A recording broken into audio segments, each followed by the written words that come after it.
So this is one of the great joys that I have whenever I get to MC my friends' weddings is I actually spend many hours behind the scenes with the lovely couple to understand them a little bit more, shall we say, to maybe get the truth behind how we have all ended up in this room today.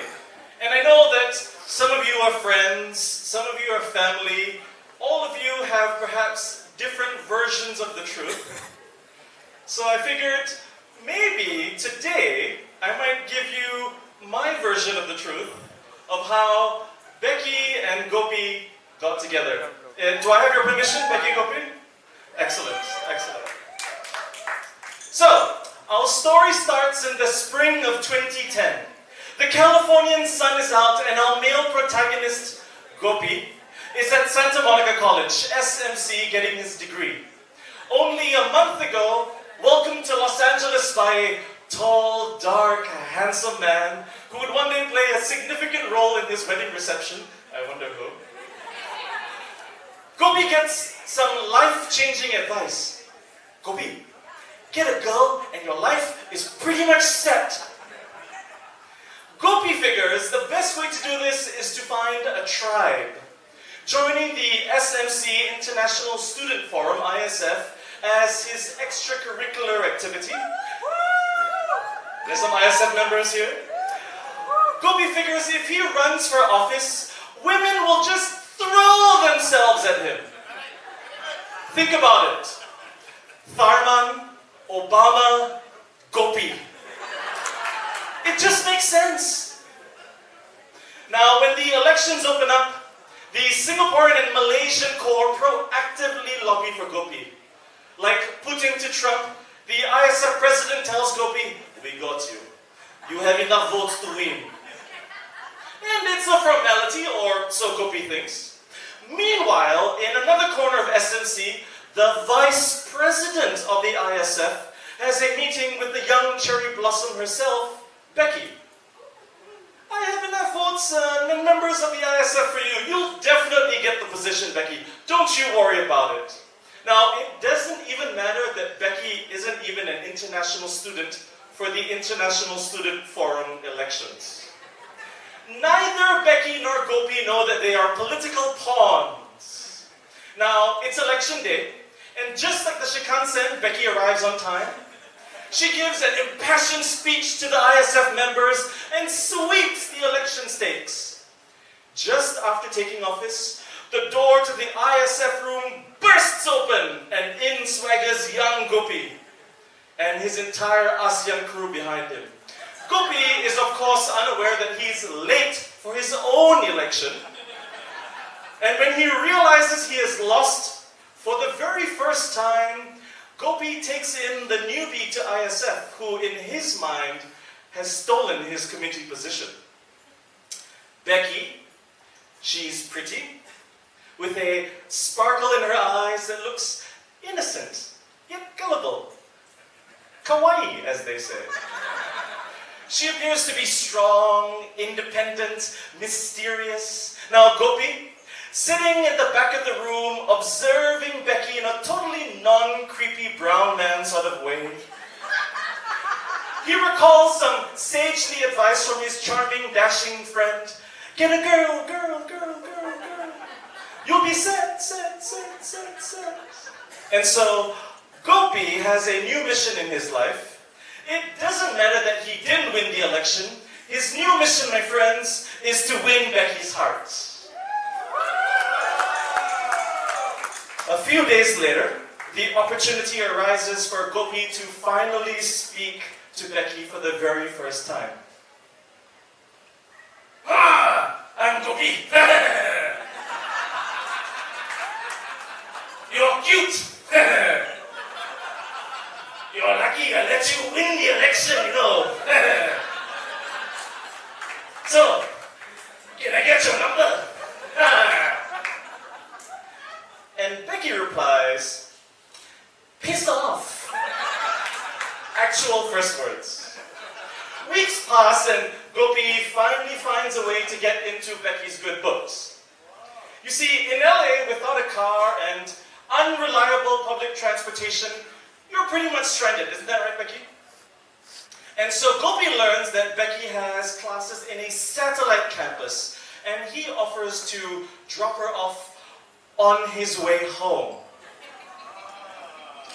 As much as this move is really smooth, in true Gopi fashion, he also has no idea where he has parked his car. Becky, being the resourceful woman that she is, takes his car keys and points it at every blue Nissan Altima in the entire college campus. Until they find it. Come on, let's give it up to Becky, come on!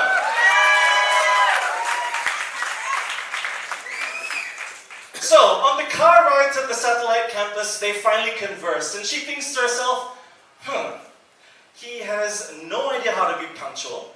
He can't remember simple things like where he parked his car, but he's actually kind of funny.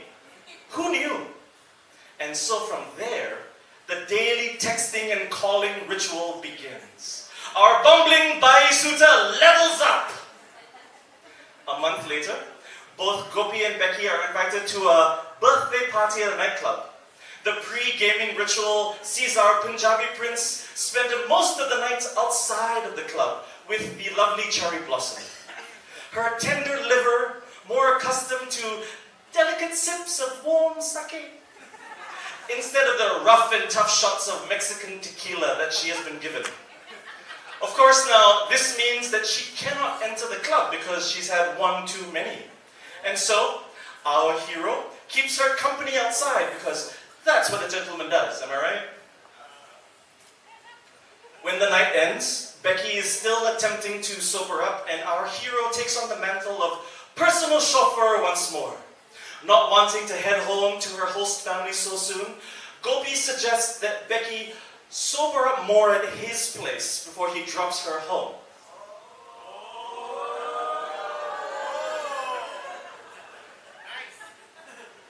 I left the dramatic silence in there just for that reaction. And just as they park at Gopi's apartment, Gopi realizes he doesn't have his house keys. Come on, Gopi, come on! Becky! I need to make a quick stop! What do you mean? I left my house keys in a hotel 1.5 hours drive away in Anaheim.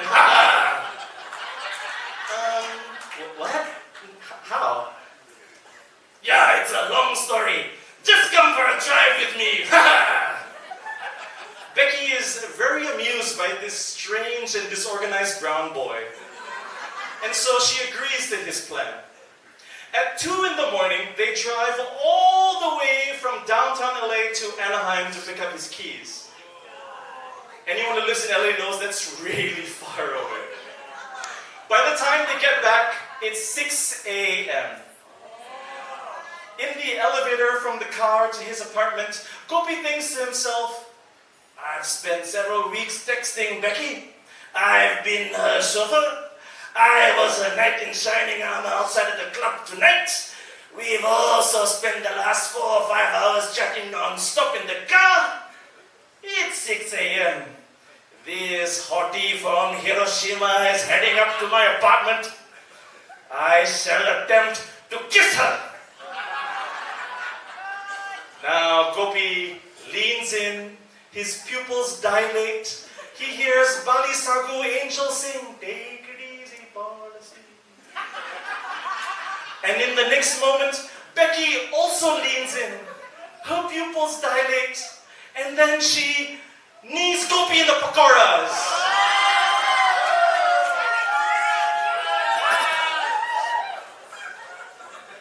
You don't get to touch me unless I tell you you can. You said we can go to your place. I want to sleep for a bit, but if you lay one finger on me, I'm going to kill you. So they enter the apartment, and it is Bai Bachelor Central. Cereal bowls are everywhere, used tissue and empty hand cream bottles by the laptop, and a pile of wrinkled laundry by the couch. A quick tidying up, and the unlikely pair spend the night in Gopi's bed with a pillow and bolster wall between them because that's what unmarried friends do, right? From there, things blossom and they hang out every day. For their first official date, Gopi brings Becky to an Indian buffet restaurant. The butter chicken whispers sweet nothings to her soul. Becky wants more, and Gopi is only happy to oblige. Now it's a week later. Gopi brings Becky back to his place to chill out, as the kids would say. They have dinner and watch TV, and from behind her, Gopi says, "Hey, Becky, I want to talk to you about something." Becky says, "Sure," as she turns to face Gopi. No, don't turn around." Maybe he was afraid that Becky would knee him in the pakoras again. So, to the back of Becky's head, Gopi says, "Becky, I really like you. I've grown fond of you. I love spending time with you. I want to take it to the next level. Will you be my girlfriend?" Becky, of course, she turns around and she says, "Are you kidding me? Did you ask me out without looking at me in the face? But your eyes are scary." I don't want to go out with a guy who can't even look me straight in the eyes and ask me that question. Ask me again properly. And so he does. And Becky says yes, with 3 conditions. Condition 1, education first. Condition 2, family. And condition 3, us. So, studies and education are the top priority for the both of them. Check. Second, with family, it's important that both families get along and approve of them being together. Check. And finally, us. Which brings us almost to where we are today. It's March 2017. It's almost Becky's 29th birthday. Becky lives in California, and Gopi now lives in Singapore. Across oceans and continents, their love has remained constant for 7 years. Over the phone, Becky shares with Gopi that her plan is to go to LA's hippest, coolest millennial hipster Brazilian restaurant to celebrate with her close friends.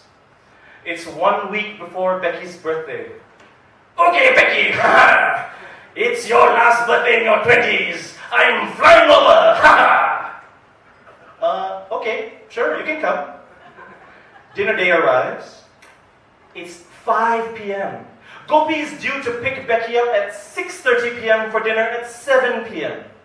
At 5 p.m., Gopi rushes down to the restaurant with bottles of champagne and flowers and arranges with the maitre d' to bring it all out in queue later that night. I wonder what's going to happen at dinner. At 6:30 p.m., Gopi picks up Becky, and to throw her off the scent, he pretends to not know where the restaurant is, and he keeps making wrong turns, which only frustrates Becky. When they finally arrive to tuck into dinner, Becky notices that several groups of friends keep needing to go to the bathroom with Gopi. Now, dinner is done. Speech, chime in Becky's friends, just as planned. Now, as Gopi predicts, Becky declines. And so he steps up to make a speech, and he says the most beautiful things about Becky.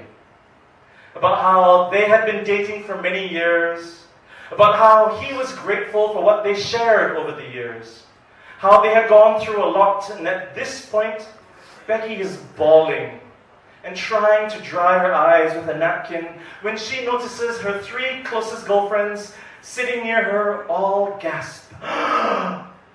It's the kind of nervous gasp that white people make when they see a brown man board an aeroplane. Becky looks over, and previously what was Gopi standing next to her giving a speech is now Gopi on one knee with the ring in hand. The entire restaurant is immediately silent. The servers are all gathered near the proposal table. At least for the next minute or so, no one is getting their Brazilian rotisserie chicken. Everyone is still. All eyes are on Gopi. And he says the words every woman wants to hear. Lucky I let you win in the election! Ha! And of course, Becky needs him in the pakoras. I'm kidding. We all know the words that Gopi says, and that, ladies and gentlemen, boys and girls, is how we are all gathered here today. Let's give it up to the couple, Becky and Gopi!